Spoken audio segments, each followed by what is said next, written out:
माँ की कोख, जिस चीज को आप गाली गलौज में यूज करते हो, शर्म आनी चाहिए। देखिए इसीलिए मैंने ये सब टर्म भी यूज किया। माँ की कोख है। 16 के हो गए हो बेटा, है ना, 18 में तुमको शादी के लिए एलिजिबल बोल देगी सरकार, तो सीखना तो पड़ेगा बेटा कि रिप्रोडक्शन क्या होता है। इसको हम लोग अच्छे से समझेंगे। खिलखिलाहट छा गई है आपके चेहरे पे, रिप्रोडक्शन, अरे मास्टर ये तो सब, हाँ तो वो सब भी मिलेगा लेक्चर के अंदर, पर वो सबका ज्ञान मिलेगा, सीखना जरूरी है। मुझे लगता है हमारी सोसाइटी में ये जो रिप्रोडक्शन है या जो सेक्स है, ये इतना बड़ा टैबू बन गया कि बच्चों को इस बारे में बताया नहीं गया। इस चक्कर में बच्चे उसको कहीं ना कहीं हंसी मजाक का पार्ट समझने लगे। बहुत सारे वेक टर्म हमारी सोसाइटी के अंदर आ गए। बच्चे कहीं ना कहीं उल्टी सीधी हरकतों में फंसने लग गए। इन सब को सॉल्व करने का एक ही तरीका है कि भारत के सभी टीचर सामने आए और सेक्स के बारे में खुल के बात हो। भाई नेचुरल प्रोसेस है, तो आज हम लोग असेक्सुअल प्रोसेस की भी बात करेंगे बेटा। आप तो देखने आए हो कि नहीं सर वो सब बातें होंगी, नहीं, असेक्सुअल रिप्रोडक्शन की भी यहाँ पे बातें करेंगे। नेक्स्ट बेटा क्या चीज है? यूटेरस, ये माँ की कोख जिसको बोलते हैं हम लोग, यूटेरस वूम, जिससे हम सब पैदा हुए, ये बेटा यूटेरस वूम, माँ की कोख, जिस चीज को आप गाली गलौज में यूज करते हो, शर्म आनी चाहिए। देखिए इसीलिए मैंने ये सब टर्म भी यूज किया। माँ की कोख है। दूसरी चीज बेटा, कॉन्डम का एक और फायदा है, क्या आपको एसटीडी से बचाता है, सेक्सुअली ट्रांसमिटेड डिजीज से। इसलिए बोला जाता है if you are having multiple sex partners then you should always use condoms, क्योंकि पता नहीं आपके जो सेक्स पार्टनर हो वो किसके साथ और सेक्सुअल इंटरकोर्स कर रहे हो, वो किसके साथ और सेक्सुअल इंटरकोर्स कर रहे हो, ना जाने कैसी सेक्सुअल डिजीजेस लेके लोग टहल रहे हो। इसलिए कहा जाता है always use condom while having a sex until unless you want to have a baby. भाई तब तो बच्चा ही नहीं हो पाएगा। 16 के हो गए हो बेटा, है ना, 18 में तुमको शादी के लिए एलिजिबल बोल देगी सरकार, तो सीखना तो पड़ेगा बेटा।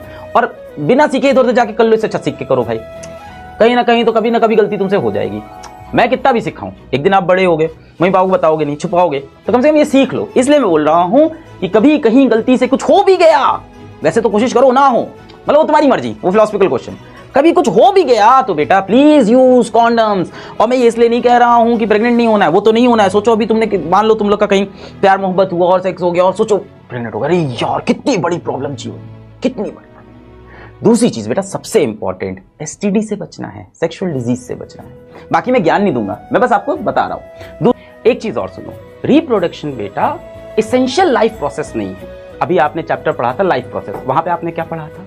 बेसिक एंड एसेंशियल फंक्शन, जो कि जरूरी है जिंदगी के लिए। क्या पढ़ा? रेस्पिरेशन पढ़ा, न्यूट्रिशन, डाइजेशन, एक्सक्रीशन। बेटा अगर रेस्पिरेशन ना हो, एनर्जी ना बने तो हम मर जाएंगे। एक्सक्रीट नहीं करेंगे वेस्ट को तो भी हम मर जाएंगे, है ना। हमारे ब्लड का ट्रांसपोर्टेशन यानी ऑक्सीजन का, ग्लूकोज का अगर ब्लड ट्रांसपोर्ट ना करे तो भी हम मर जाएंगे। पर अगर हम रिप्रोड्यूस नहीं करेंगे तो क्या हम मर जाएंगे? नहीं, बिल्कुल नहीं। तो बेटा रिप्रोडक्शन हाँ एक प्रोसेस तो है, पर क्या वो एसेंशियल लाइफ प्रोसेस है? नहीं। अब इसमें एक कहानी सुनना, थोड़ी फिलोसफिकल हो जाएंगी यहां से बातें, कि एक इंडिविजुअल के लिए रिप्रोडक्शन एसेंशियल नहीं है, पर एक स्पीशी के लिए तो रिप्रोडक्शन एसेंशियल है भाई। अगर स्पीशी पूरी की पूरी, मान लो आपने कहा कि मैं बाल ब्रह्मचारी, मैं शादी नहीं करेगा, मैं रिप्रोड्यूस नहीं करेगा, चलो कोई बात नहीं, आपकी चॉइस थी। आपके दोस्त ने कहा मैं भी बाल ब्रह्मचारी, मैं भी शादी नहीं करेगा, मैं भी बच्चे नहीं करेगा। और ऐसे मान लो पूरी की पूरी पॉपुलेशन ने कहा कि मैं बच्चे नहीं करूंगी या नहीं करूंगा, तब तो बेटा प्रॉब्लम है। क्या हमारी स्पीशीज का आगे सर्वाइवल ही नहीं होगा? तो एक इंडिविजुअल के पॉइंट ऑफ व्यू से देखो तो ये एसेंशियल लाइफ प्रोसेस नहीं है। पर अगर आप ऐसे देखो कि पूरी स्पीशी अगर डिसाइड कर ले तो भाई फिर तो एसेंशियल है, वरना स्पीशी का नामो निशान हट जाएगा। अब बात आती है कि रिप्रोडक्शन जरूरी क्यों है, तो मैंने बता दिया, अभी बताया आपको क्यों जरूरी है। स्पीशीज की कंटिन्यूटी के लिए बेटा।